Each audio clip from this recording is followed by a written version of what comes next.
This is a book called, A Guide to Tranquil Wisdom Insight Meditation by Bhante Vimalaramsi. These are the full instructions for loving-kindness meditation. For those who wish to experience the cessation of suffering, through the elimination of craving. Introduction. The purpose of this guide is to help someone who is new to meditation, and the Buddha's teachings walk the Buddha's path to the destruction of craving and the elimination of ignorance. This guide will provide you with the basic meditation instructions for the practice of Tranquil Wisdom Insight Meditation, TWIM, as taught by Bhante Vimalaramsi. TWIM is the actual Brahma-viharas practice described in the Suttas, and it includes the divine dwellings of mindfulness of loving-kindness, Metta, mindfulness of compassion, Karuna, mindfulness of joy, Mudita, and mindfulness of equanimity, Upekkha. The Brahma-viharas are described by the Buddha in his earliest talks as recorded in the Suttas of the Majjhima Nikaya. The instructions in this guide are based on the Suttas themselves and on commentaries that are consistent with the Suttas. The instructions explain right effort. This is what we call the 6 rupees. The 6 rupees will be explained in detail later. Most Buddhist mindfulness practices today tend to focus on the breath as the object of meditation. They only use Metta and the Brahma-viharas as side meditations to help one with relaxation and as a way of softening the breath practice and of softening life in general.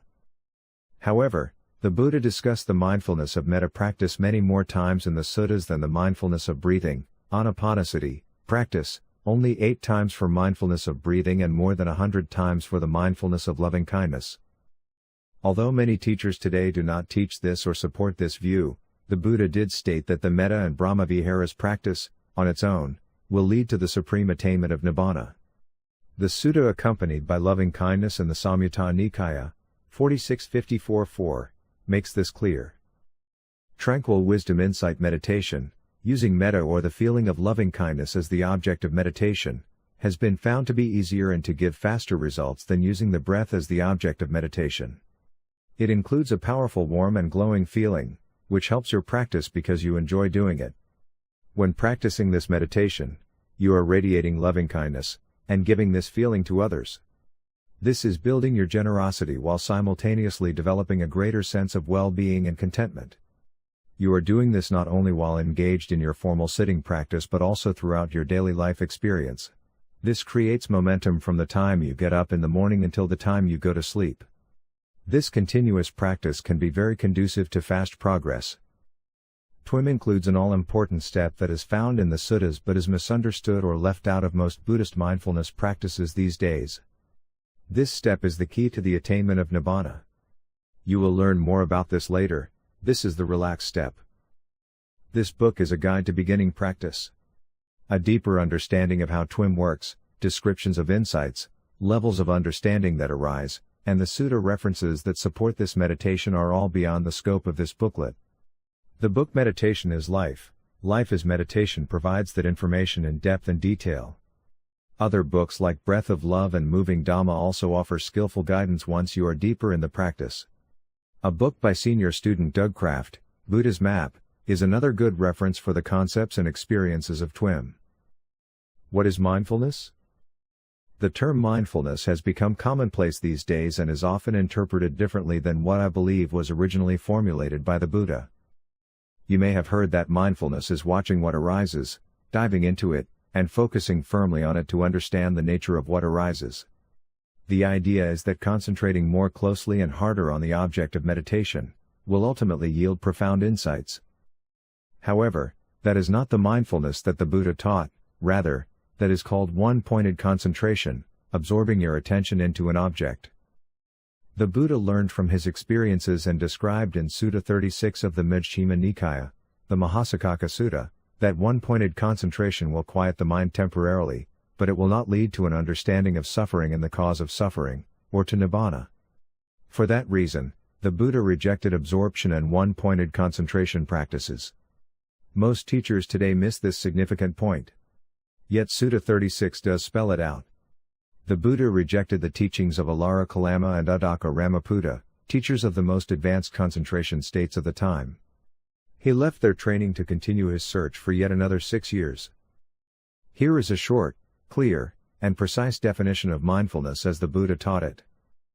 Mindfulness means to remember to observe how mind's attention moves from one thing to another.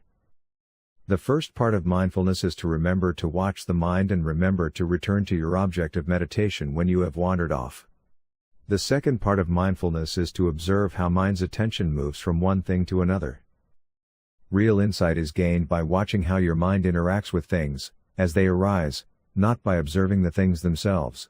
True mindfulness is remembering to observe how your mind moves and responds to what arises in the present moment. With mindfulness, we can understand how things arise and pass away, from beginning to end. We do not care why things arise, that is the concern of psychologists and philosophers. We only care about how they arise and how they pass away, how the movement of mind's attention happens during that entire process. When mindfulness becomes strong, you start to understand what craving really is. Craving is what pulls your mind away from your object of meditation. Tensions and tightness arise with sensations and thoughts. Craving is what starts the identification process in which you take something personally with an I like it or I don't like it mind.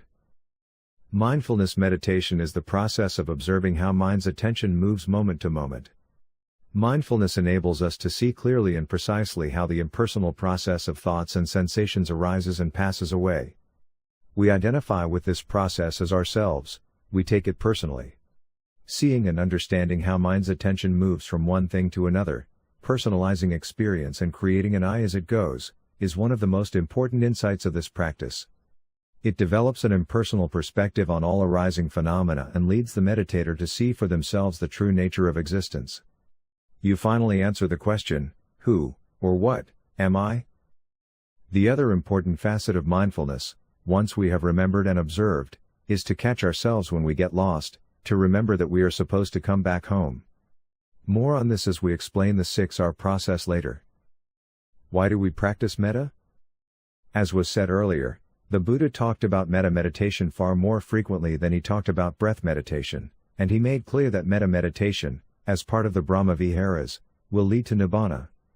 Those are good enough reasons in and of themselves to incline us toward metta meditation. Nevertheless, there are other reasons as well.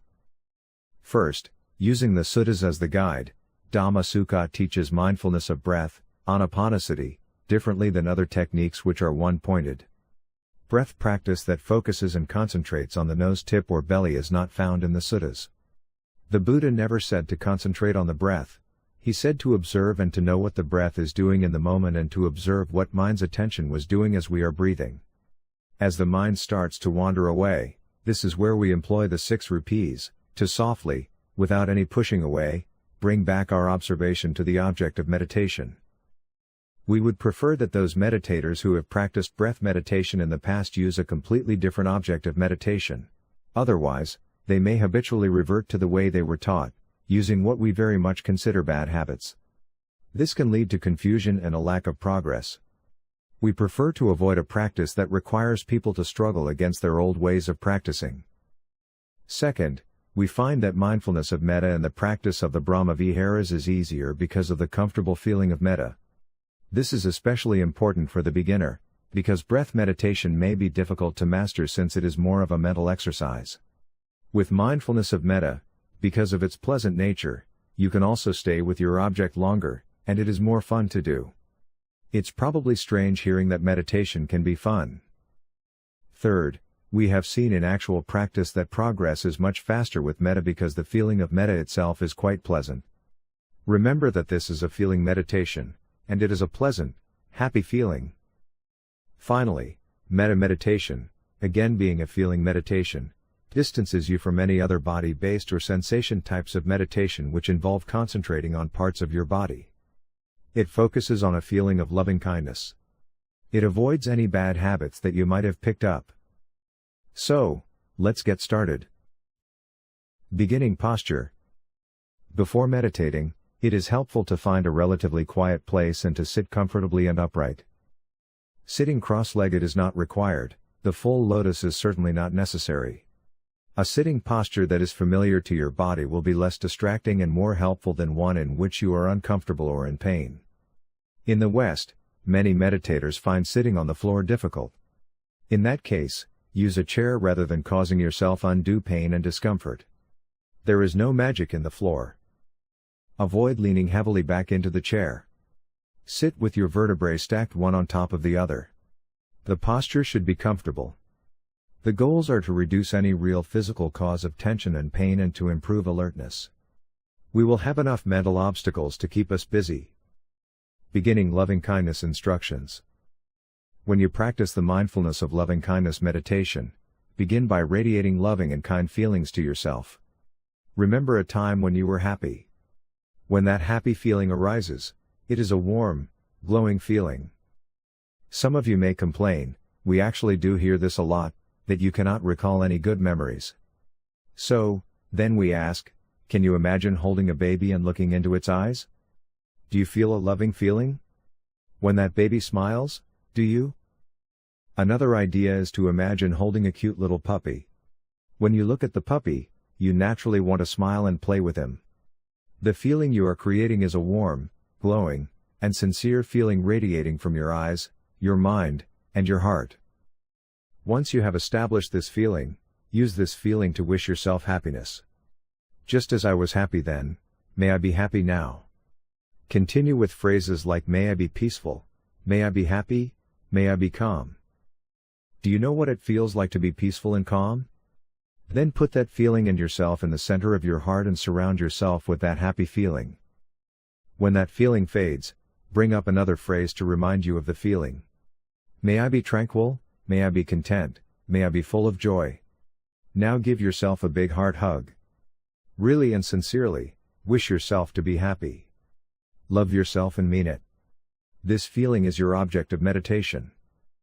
Each time the feeling fades, repeat the wish verbally a few times in your mind. Just repeat it enough times to bring up the feeling, do not make it a mantra. Saying a phrase over and over will not bring up the feeling we want. The phrase just reminds us to bring the feeling up. When the feeling comes up, we drop the phrase. There are a number of other teachers who focus on just saying the phrases over and over, and that doesn't work. That will just turn it into a concentration practice on the phrase. Some people visualize easily, others do not. It is not important that you clearly see your object of meditation. Just know it is there. Keep the feeling of yourself in the center of your chest, wrapped in this happy and content feeling. And, we do mean really feel good. Feel peaceful, or calm, or loving, or gentle, or kind, or giving, or joyful, or clear, or tranquil, or accepting. Be okay sitting and feeling this. It's okay to feel good, let yourself be there in the present, just feeling this contentment. You have nowhere to go, you are on a little vacation from life now. There is nothing to do other than to be happy and radiate that feeling to yourself. Can you do that? Don't try to be happy. Be happy. Be content. Be at peace, right here, right now. You have our permission to be happy for at least the next 30 minutes. This is a feeling meditation, but don't over-observe the center of your chest trying to bring up a feeling of loving kindness. Don't force a feeling where there isn't one. Don't put the cart before the horse. Smile and feel that smile all through your body. As you say the phrases, bring this feeling up, and it will resonate in your heart area on its own. Sincerely wish yourself happiness. Believe it, and know that you do wish happiness for yourself. Just be with this feeling, know it is there, and smile with it. There may be some blocks that come up, such as saying to yourself, no, I don't deserve to be happy like this. This aversion to your own happiness is a distraction. Distractions will be covered shortly. We will explain the method to deal with them so that you can allow and train yourself to feel real loving kindness for a longer period of time. Later, when you begin feeling this feeling toward others, know that similar blocks may come up and that these are distractions too. There is no reason that others should not be happy as well. The goal is first to accept and allow yourself to be happy and peaceful. It's okay. Then, since you feel that happiness in your own mind, you will be happy to share that feeling with other beings. When you sit, please don't move. Don't wiggle your toes, don't twitch or itch, don't rub, don't scratch, don't rock back and forth. Don't change your posture at all. Sit as still as the monk below. When you sit still, the mind calms down. If there is any movement at all, the mind will be distracted. Just as jello sets up, it must be cooled and not jiggled around to solidify. Smiling. This is a smiling meditation. The reason that you should smile is that it has been found that when the corners of your mouth go up, so does your mental state. When the corners of your mouth go down, so does your mental state. Put a little smile on your lips. But do not stop there. Put a smile in your eyes even though your eyes are closed. You'll notice there can be a lot of tension in the eyes. Put a smile in your mind. And, especially, put a smile in your heart. It can be a mechanical smile at first. Eventually, it will turn into a sincere happy feeling. It should be a smile that conveys loving-kindness. It's important to believe it. Smile with your lips, smile from your mind, and smile from your heart. If your mind wanders away 25 times in a sitting, and 25 times you recognize it, release it, relax, re-smile, and return to your meditation, then you've had a good meditation. It definitely might not be a quiet and calm meditation, but it is an active meditation, and that can still be a good meditation. Every time your mind wanders away and comes back, and you relax and smile, you are developing your ability to see a distraction and let it go. You are improving your mindfulness, your observation power. As you practice, you will get better at it, and your powers of observation will get stronger. Distractions. While you practice metta meditation in this way, your mind is going to wander. What do we mean by wander? You are with your object of meditation, which is the warm glowing feeling in the center of your chest. You are experiencing this feeling, then you are distracted by some thought or sensation. It might be a sensation of itching, a desire to cough, a burning sensation, or a painful feeling in your leg. It might be a memory of a conversation with a friend or of a trip to the lake. Or it could be a thought about something you need from the store. Suddenly you are with that distraction rather than with your object of meditation. In other words, your attention is somewhere else. You are not sure how you got there or what you are supposed to be doing. Then you remember that you are meditating and that you are supposed to be on your object of meditation. Remember, that is the first part of the definition of mindfulness. If you let go of your thinking about the distraction and relax slightly, you can observe that there is a tight mental fist wrapped around that sensation or thought. You can also observe that you don't want it there. You want it to go away. But, the more you want it to go away, the bigger and more intense the distraction becomes. So, your mind is on this itch, this pain, this thought.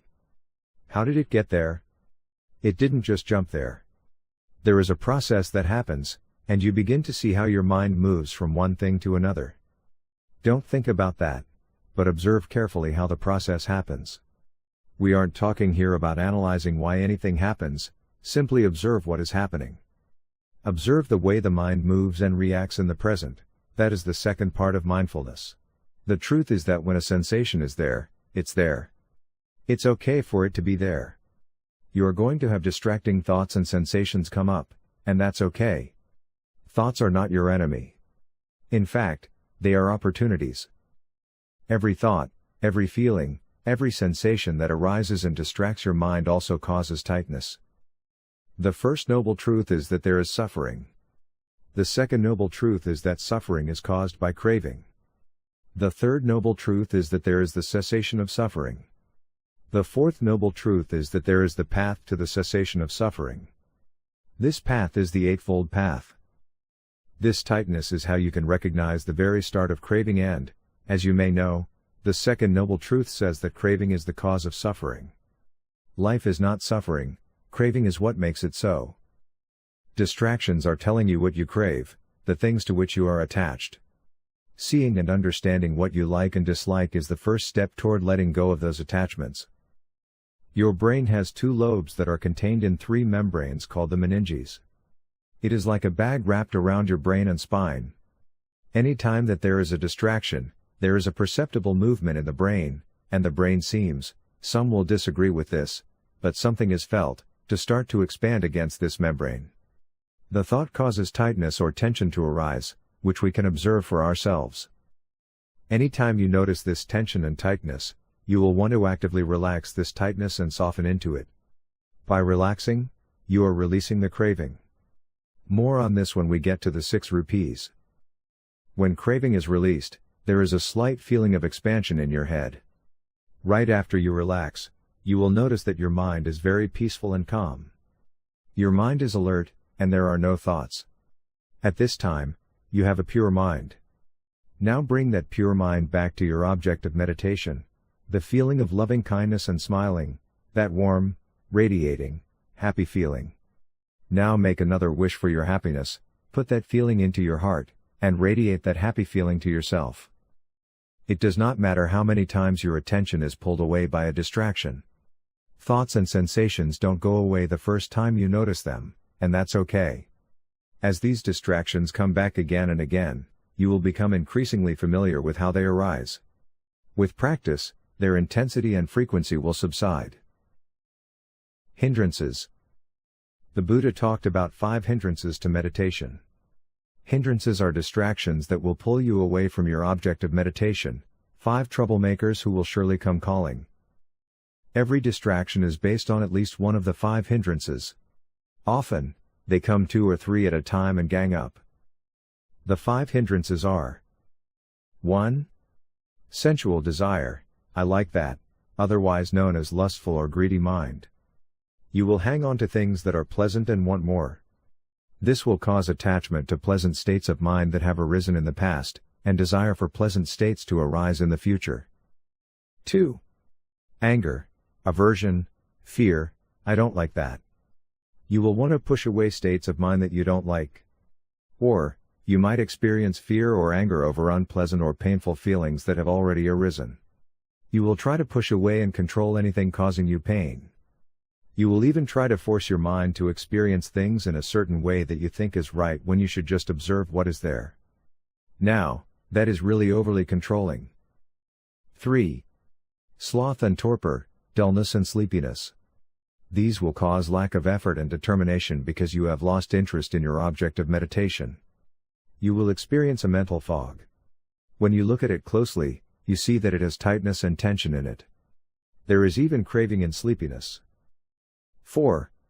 Restlessness. With restlessness, you constantly want to move and change, to do something other than what you are doing, to be somewhere other than here. Restlessness can manifest as very tight, unpleasant feelings in the body and mind. 5. Doubt. You are not sure you are following the instructions correctly, or even if this is the right practice. It makes you feel unsure of yourself and may even manifest as a lack of confidence in the Buddha's teaching or your teacher or both. When the hindrances arise, your job is neither to like them nor to fight with them. Your job is to accept them, to invite them in, and to offer them tea. Don't feed them with your attention. Forcing and not liking their being there just gives them the attention they crave and makes them stronger. That's what happens with one-pointed concentration meditation. You force the hindrances away by practicing intense concentration. However, as soon as you stop meditating they come back, sometimes even stronger. If you just let hindrances be there, turning your attention to something that is wholesome instead, the energy inherent in them will gradually fade away. They will disappear like a fire that runs out of fuel. That's how you overcome the hindrances for good. The fire just goes out. In Pali, Nibbana translates as ni or no, and bana or fire. No fire. No craving. No hindrance. The 6 rupees. Now we are going to give you specific instructions on how to work with the hindrances in the way the Buddha taught. Imagine, for a moment, the Bodhisattva resting under the rose apple tree as a young boy. He was not serious or tense, he was having fun, watching his father's festival. Right then he attained to a pleasant abiding, jhana, as stated in the Suttas. With a light mind, he could come to a very tranquil and aware state. Later, on the eve of his enlightenment, after he had tried every method of meditation and bodily exercise that was known in India at that time, he remembered this state. And he realized that this simple state, this tranquil, aware, and happy state, was the key to attaining awakening. But how to convey this? When he was teaching, the Buddha worked largely with uneducated farmers and merchants. He had to have a simple, effective practice that was easy and worked quickly. He had to have a method by which everyone could experience the path and benefits for themselves easily and immediately. This is how he was able to affect so many people during his lifetime. Do you want to see clearly? It's easy. Lighten up, have fun exploring, relax, and smile. Relaxing and smiling leads you to a happier, more interesting practice. That sounds like great advice, but how do you do it? When you have been carried away by a distraction, and you lose your smile, just follow these steps. 1.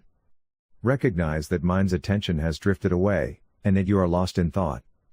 You have forgotten what you were doing. You are no longer on your object of meditation. 2.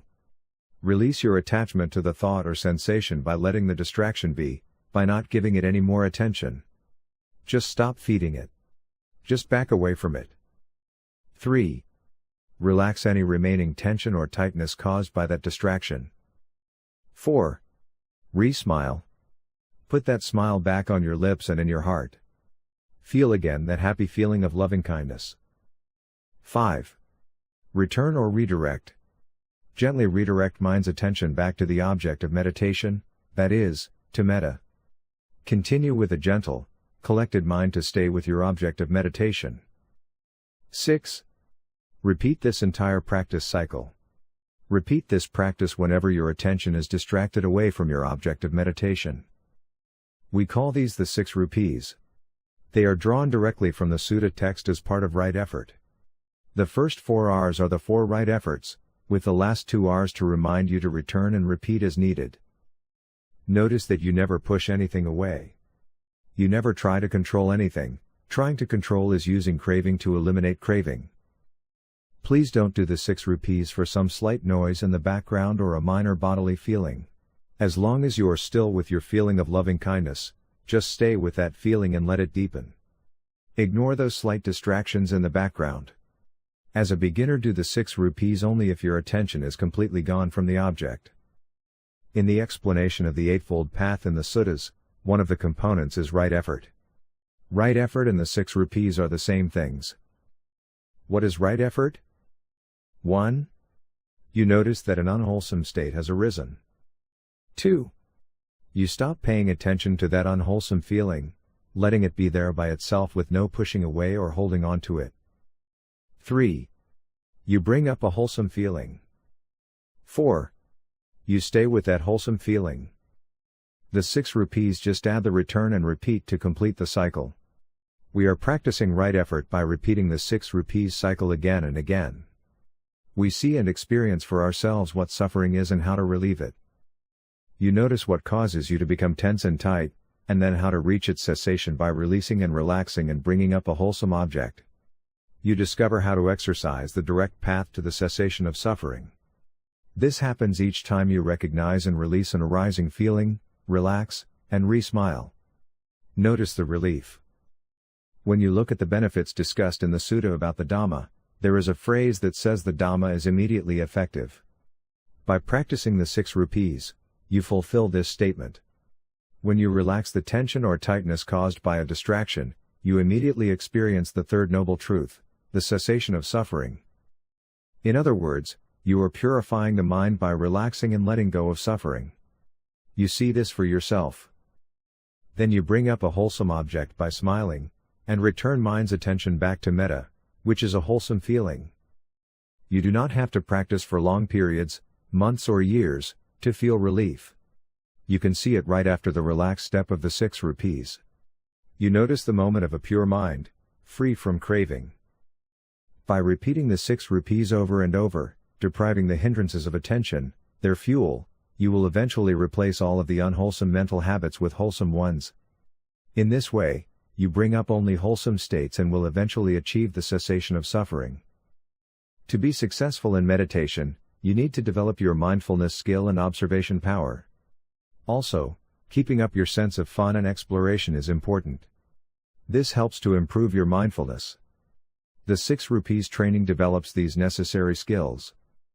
Sometimes people say this practice is simpler than they thought. Some have actually complained to the teacher because they want this meditation to be more complicated. Now let us go through each of the steps in more depth. Recognize.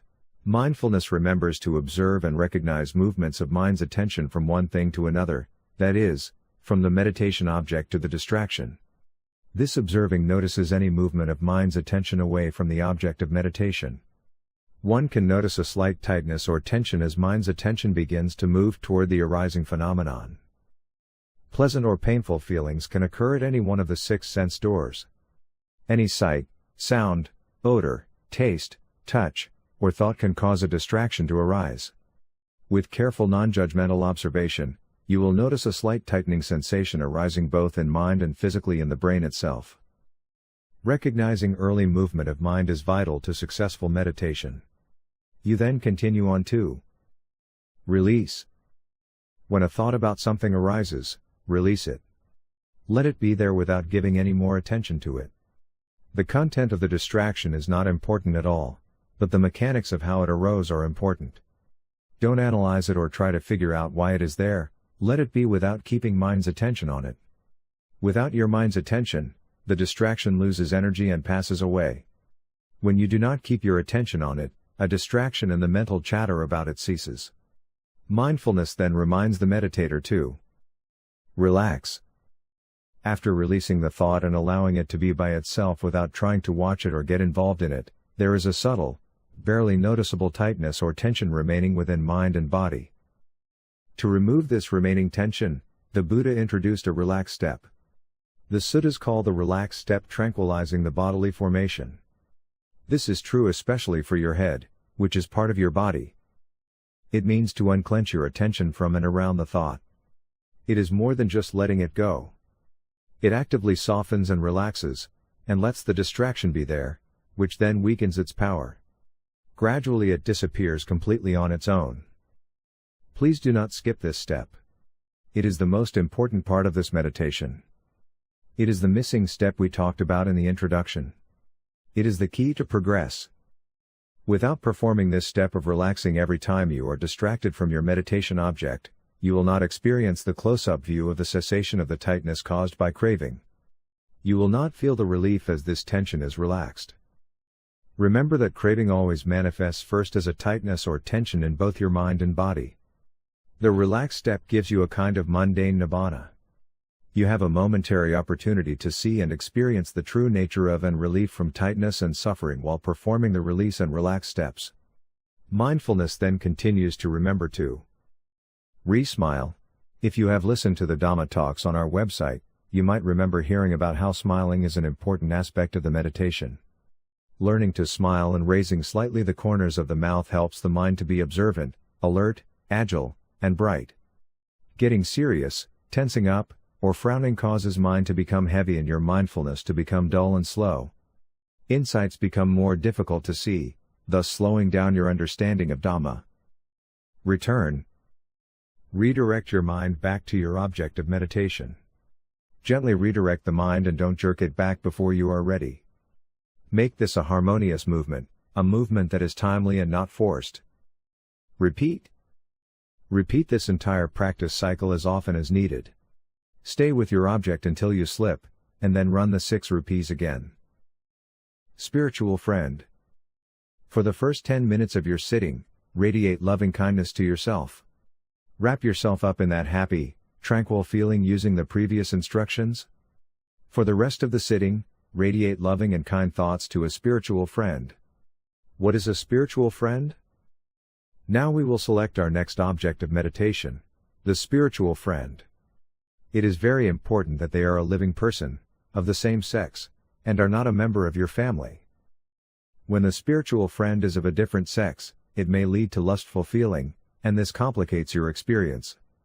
This is the traditional way of teaching Metta. If this instruction does not fit you, then just make sure the person you select does not raise lustful feelings in your mind when you are radiating loving kindness. Remember, you will be spending a long time with this person. Your spiritual friend should be someone who you deeply respect and sincerely wish well. They are someone who makes you smile when you think of them. It might be a favorite teacher or counselor who has your highest goals in mind. It might be a friend who always has your back and supports whatever you do. Please do not use a member of your family as your spiritual friend, because family members are too close to you. Family members will be brought into your practice at a later time, but for now, they may raise hidden issues that interfere with the practice. Initially, we want to keep this easy and uncomplicated. Do not radiate to a person who is dead. The feeling will not arise correctly, as there is no personal connection that can be made. You make the wish for your spiritual friend in this way: as I feel this happiness in myself, may you be happy and peaceful. Wrap them up in the feeling of loving kindness, place them in the center of your heart, and smile at them as you are doing this. Really be sincere about this, really believe it. The more you believe it, the stronger the feeling will become. And your friend will feel this. People who have been picked as spiritual friends report having these warm feelings arising in their bodies at the time you radiate metta to them. If you ask them, they will tell you they had a great week. Continue wishing them well and see them in your mind's eye, but don't put too much emphasis on the actual mental image of them. Again, some people are very good at visualizing, and some are not. Just know who they are and that you wish them well. The phrases are a way of priming the pump, they evoke the feeling. As you make that wish, shift your attention to the feeling itself. Remember that your object of meditation is the feeling. Stay with that feeling and let it grow as it will. Don't force it, just give it some gentle encouragement. Sooner or later the feeling will fade. When it does, repeat the phrases again. It is not helpful to repeat phrases rapidly. That makes the phrase feel mechanical. Rather, say it sincerely and rest for a few moments with the feeling it evokes. Repeat a phrase again only if it hasn't brought up the feeling. Some people ask, are we sending or pushing this feeling outward to the friend? No, we are not trying to push anything out. We are just seeing our friend in the center of our heart and wishing for him or her to be happy. We are not sending, telegraphing, or overnighting any sort of feeling. When a candle radiates warmth and light, is it actively sending that feeling out? No, it radiates out because that is the nature of warmth and light. In the same way, we surround and immerse our friend with this feeling, wishing it for them, and seeing them smiling and happy. This process is a combination of three things arising: the radiating feeling in your heart, the mental phrase, and your image of yourself or your spiritual friend. About 75% of your attention should be on the radiating of the feeling, 20% on feeling the wish, and just a little, say 5%, on visualizing your spiritual friend. Some people think they should make the visualization a bigger part of their practice. Then they complain about having tightness in their head. This is because they are pushing the idea of seeing their spiritual friend too much. The teacher will tell them to stop trying so hard because the most important part of metta is feeling the radiating, making a sincere wish for their spiritual friend's happiness and then feeling that happiness, not visualizing their friend. If you are getting a headache or feeling pressure, you are trying too hard. Smile again and back off a little. When you picture your spiritual friend, see them smiling and happy. Remember to keep a little smile on your lips for the entire meditation session. If you find yourself not smiling, then this will be a reminder to smile once again. Bring up another wish and send a kind feeling to your friend. Your face isn't used to smiling, so please be patient. Your cheeks might even hurt a little, but you will get used to it, and that uneasiness will pass. Please don't criticize yourself for forgetting to smile. Critical thoughts about anything are unwholesome and lead to more suffering. This is called judgment thoughts. They are basically bringing aversion against yourself. It is a kind of mild self-hatred and criticism. If you see that you are coming down on yourself for forgetting to smile, then laugh with yourself for having such a crazy mind. Relax and let go of those thoughts. Understand that everyone has a crazy mind and that it is okay to have this craziness. Laugh with yourself about it. This meditation is supposed to be fun, remember? Smile and laugh at getting caught again, then start all over with your object of meditation. Life is a game to play, so keep everything light and have fun all of the time. It does take practice, but this is why you are doing this practice. Play with things and don't take them too seriously. This is a serious meditation, but we do not want you to be serious. Your mind should not be too serious, rather, it should be light and uplifted. Smile, and if that does not work, then laughing a little bit should help you get back into that happier, alert state of mind. You will use the same spiritual friend the entire time until the teacher says you can change. This may be a few days or weeks. If practicing on your own, get in touch with us via the website and let us help you. You can become part of our Yahoo discussion group. The more you can stay in the present, happy and content, feeling happiness with your spiritual friend, the sooner you will be able to move on to the next step of the meditation. You can always contact us through our website for guidance.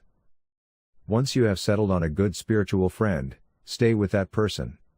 If you switch from one person to another, the practice won't be able to ripen or deepen. Sometimes meditators want to send metta to other people, or to all beings. This is just a subtle way your mind distracts you.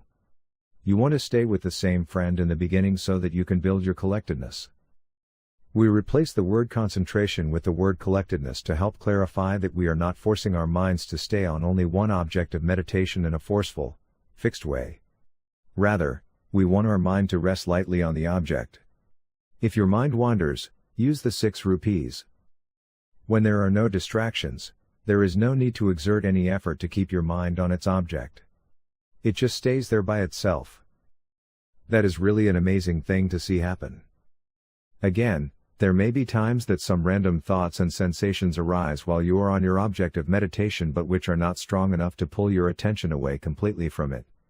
When this happens, ignore those and stay with your meditation object. These thoughts and distractions will go away by themselves. There is no need to siksar them. So, let's review. 1. Sit for a minimum of 30 minutes, why is explained later. 2. Begin by radiating kind and happy thoughts and wishes to yourself for about 10 minutes. 3. Switch to your one chosen spiritual friend for the remainder of your sitting, at least 20 minutes, and radiate kind and happy thoughts to them for the rest of the session. Stay with just the same friend and do not switch to anything or anyone else, even if you think they deserve your attention. Such desires are just more distractions. The mind can be very sneaky. 4. Use the 6 rupees to overcome distractions. When the feeling of metta starts to become stronger, notice it and sink into it, smile into it and let it develop by itself. If you find that you are subtly verbalizing the phrases and the verbalizing starts to cause some tightness, let go of the verbalization and just feel the wish. This will allow the feeling to grow even stronger. Stay with the feeling and just be in the moment without pushing or leaning into it. This practice will take time to master. In a sense, this is a kind of not doing. You are not controlling or pushing the feeling, you are just gently directing it. If there is tension in your body from trying to send it out, then you are putting in too much effort. There should just be the wish for happiness. In the same way, you wish someone good luck on a journey. You stand and wave as they go, you don't stand and try to push a feeling out to them. Similarly, with metta meditation, you simply smile and wish this feeling of gentle loving kindness. After doing the 6 rupees and getting the hang of it, there will be a hindrance that arises. Finally, you siksar the last little bit of tension from it, and it disappears completely. Craving is eliminated for the first time. A small amount of craving is gone, never to arise again.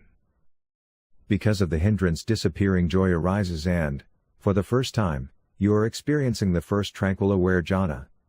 There will be more to go as you progress along this path. As your practice advances, you will find that the joy is there. It can be goosebumps, thrills, or just excitement arising. A pleasant, tranquil feeling will follow it. As you go deeper, your confidence gets stronger, and you understand that what you are doing is right practice. Also, you will notice there is a much deeper state of quiet in your mind than you have ever experienced before. It is like someone turned off the refrigerator you never even realized was on. You might notice that you are not aware of parts of your body unless you direct your attention to them. This is a normal development as your body starts to lose tension and tightness, and this indicates progress. Finally, as you get deeper, the feeling of loving kindness may rise into your head. Never try to control the feeling. If it wants to move there, then let it move.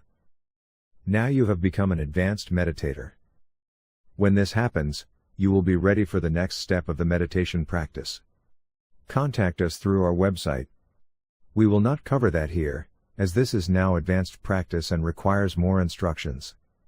You are now on your way through the tranquil aware jhanas to the experience of awakening. Forgiveness meditation.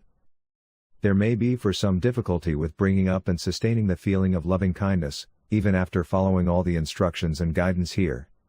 You may bring up a phrase, "May I be happy, may I be content," and this causes self-aversion or hatred to arise. "I don't deserve it, I am not a nice person," may arise in your mind. You try the 6 R's, and it doesn't really work. There is no loving kindness there, your heart just has no feeling and is dry and may be hard.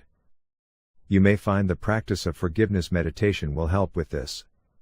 We find now a not so small percentage of students benefit tremendously from switching to forgiveness, in which you radiate forgiveness to yourself and forgiving everything that comes up, and as people come up, you forgive them until they forgive you. You can find out more about this practice at the Dhamma Sukha website and in a book called Forgiveness Meditation by Bhante Vimalaramsi. This small forgiveness book, as well as the text of this book, has also been included as an appendix in the more complete book about this practice, The Path to Nibbana by David Johnson.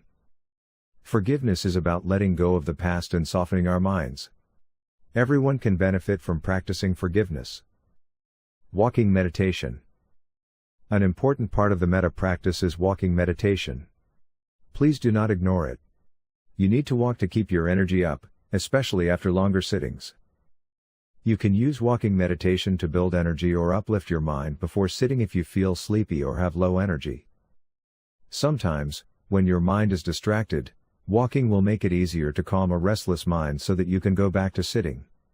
Walking meditation, on the other hand, can add energy to your sitting by getting your blood flowing. Walking meditation is a powerful meditation on its own, but, in conjunction with Metta meditation, it helps you to incorporate Metta into your everyday life and activities.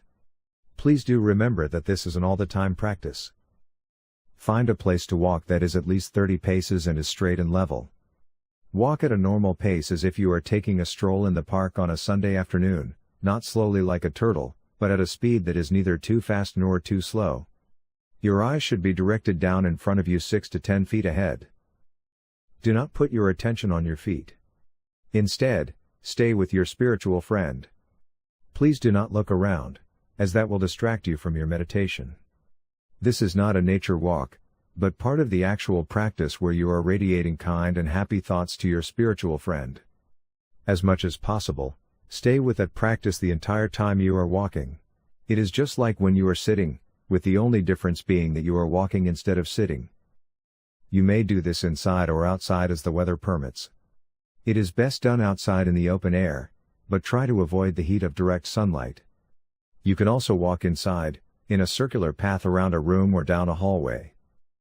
Some meditators make a lot of progress while walking, it can go quite deep.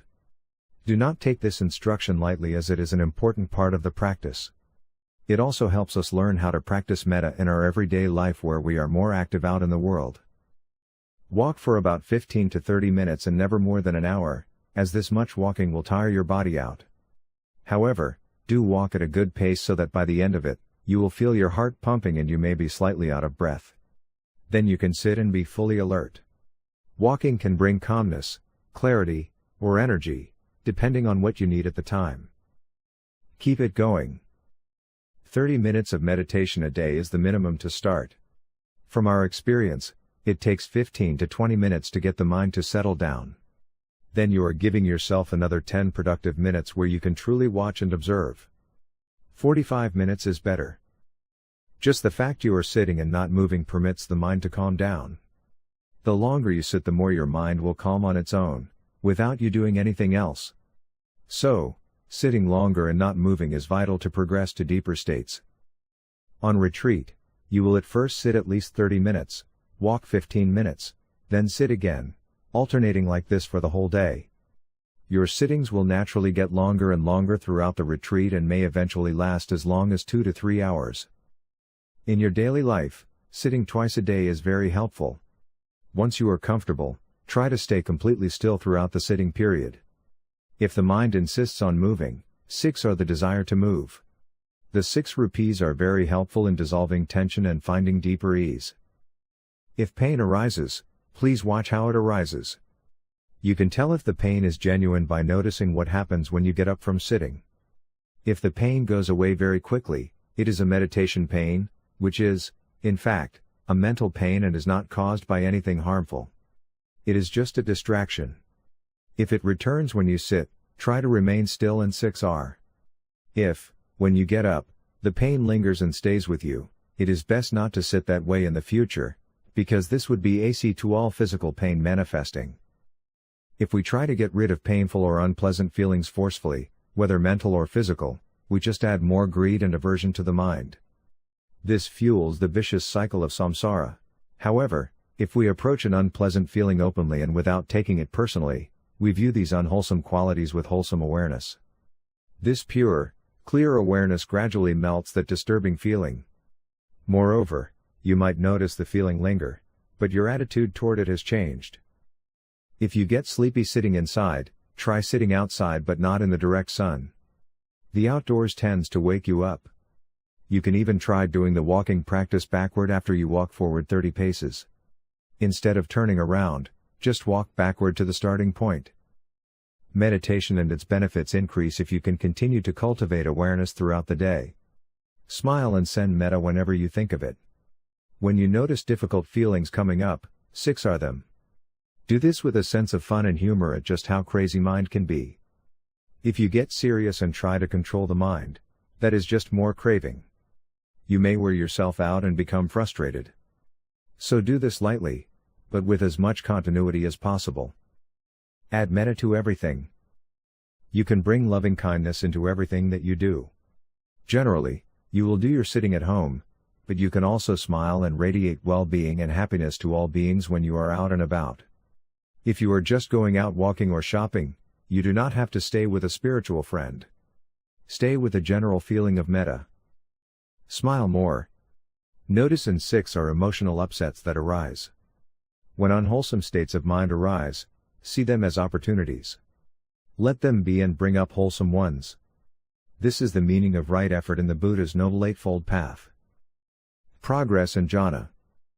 As you make progress with the meditation, you will see all kinds of new phenomena. Joy and other pleasant experiences will arise. Some of them will be really worth the price of admission. The first time you truly and completely let go of a hindrance, you will have your first experience of the jhanic state and be on your way to going even deeper.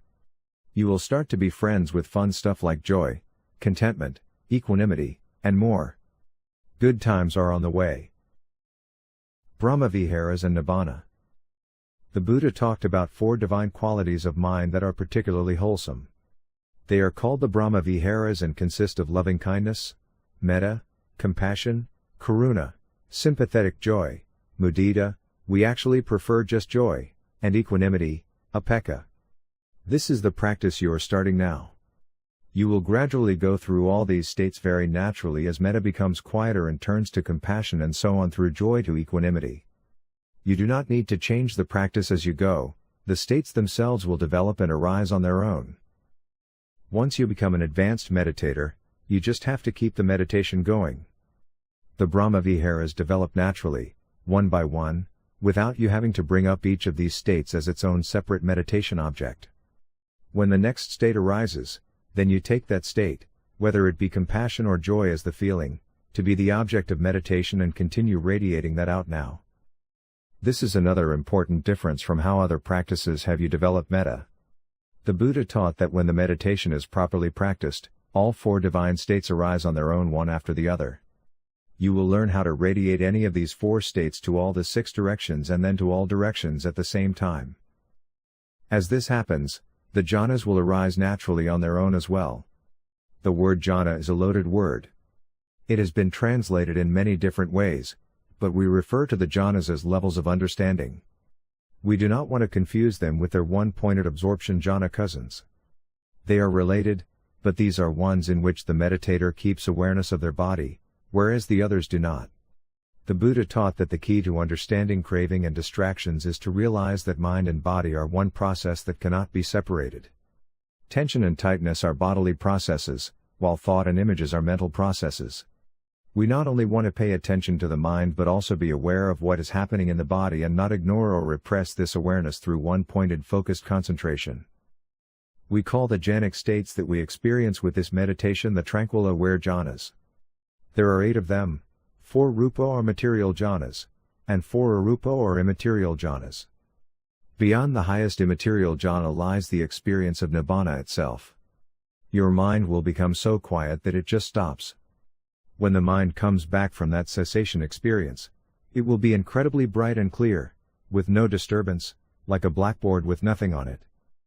At that point, when the next mental process arises, you will see with astonishing clarity every link and part of this process that we call life as it arises and passes away. This process is what the Buddha called dependent origination. There are 12 links in each moment of experience, and you will see how all of these arise and pass away. You will see how all of these dependently arise one upon the other. When you see very deeply into this process, you will understand, on a profound personal level, that all of the aggregates that make up you, or the I, are impersonal and without any enduring self or soul. This experience is so profound that Nibbana will arise, and you will understand the true nature of all existence. You will have attained awakening in this very life. There will be so much relief. Experiencing awakening, Nibbana, happens for many people who follow these simple directions. It does not take years or decades. The Buddha said that this practice is immediately effective. In the Satipatthana Sutta of the Majjhima Nikaya, he says that this experience can take place in as little as 7 years, or even 7 days. It can truly happen that fast. We have seen it take place within a single 8-day retreat. So, start now, and you too can experience the initial stages of awakening. Just follow the instructions exactly. Benefits of loving-kindness. There are many benefits to practicing loving-kindness meditation. In the Suttas, it says that when you practice Metta meditation, you go to sleep easily and sleep soundly. You have no nightmares. When you wake up, you awaken easily and quickly. People really like you. Animals like you. Your face becomes radiant and beautiful. You have good health. These are just a few of the benefits. When you practice loving-kindness, your mind also becomes clear and quiet, and your progress in the meditation is very fast. Metta in daily life. Continue to sit and practice. Listen to talks, read our books, and study more about the concepts surrounding this practice. There are many resources on our website. When starting any new practice, it is usually best to immerse yourself in that practice, setting aside other practices you may have done in the past, until you understand the new practice deeply and thoroughly. Otherwise, you may be confused with the various opinions and practices that are out there. Remember that we are not basing our teaching on views or opinions, but rather on the study of the suttas themselves and the direct experience of the meditation practice. We invite you to follow this path as well. The best way to experience deep immersion into Tranquil Wisdom Insight Meditation is to come for a retreat, or if you cannot get away, do an online retreat with us. Check our website for more information. Once you master staying with a spiritual friend, there are more instructions for breaking down barriers and radiating the feeling of metta in all directions. The teacher will give you those directions and advise you when you are ready. This is where the practice of the Brahma-viharas really takes off. More phenomena will arise, and a teacher can guide you based on your progress. There are more instruction steps in this practice, but they are advanced. A new book is available that covers these advanced instructions and all the advanced jhanas up to and including the experience of Nibbana, The Path to Nibbana by David Johnson, available everywhere in paper or ebook. For now, master the ability to stay with your spiritual friend perfectly, and then you could contact us for further advice, do a retreat, or buy the advanced book noted above and practice on your own. Again, when you are outside moving around in daily life, remember to smile and radiate metta to all beings. Use right effort to recondition your mind. Bring up the wholesome quality of loving kindness instead of allowing whatever ho-hum mind is there. Stuck in a long line at the checkout line? Radiate metta. It is a tough job being a cashier at a store, so smile at the cashier and be friendly. Traffic bogged down, and you just can't move? Rather than getting upset, radiate metta to your fellow drivers. 6 are your upset mind and replace it with a wholesome, uplifted mind. Put a CD in the car player and listen to a Dhamma talk to learn more about the Eightfold Path of the Buddha, rather than wasting your own time ho-humming your way through life. Share what you have learned with other people, and let them benefit from your practice. Pay this practice forward once you understand it. Don't proselytize. Just talk about what happened to you in your own words. How is it helping you be happier? Be the Buddha rather than a Buddhist. Can't find a sitting group in your area? Start your own. As soon as you find one more person, you have a group. Meditate for at least 30 minutes, listen to a talk, have some tea and discuss what you have learned. Right there, you have just created your own sitting group. Little by little, like drops of water filling a cup, you will soon come to supreme awakening. It is possible to do this right now. The Buddha showed us the way. Just follow the instructions exactly. Now go sit. For more information about Tranquil Aware Insight Meditation, please visit www.dhammasukha.org. Thank you for listening.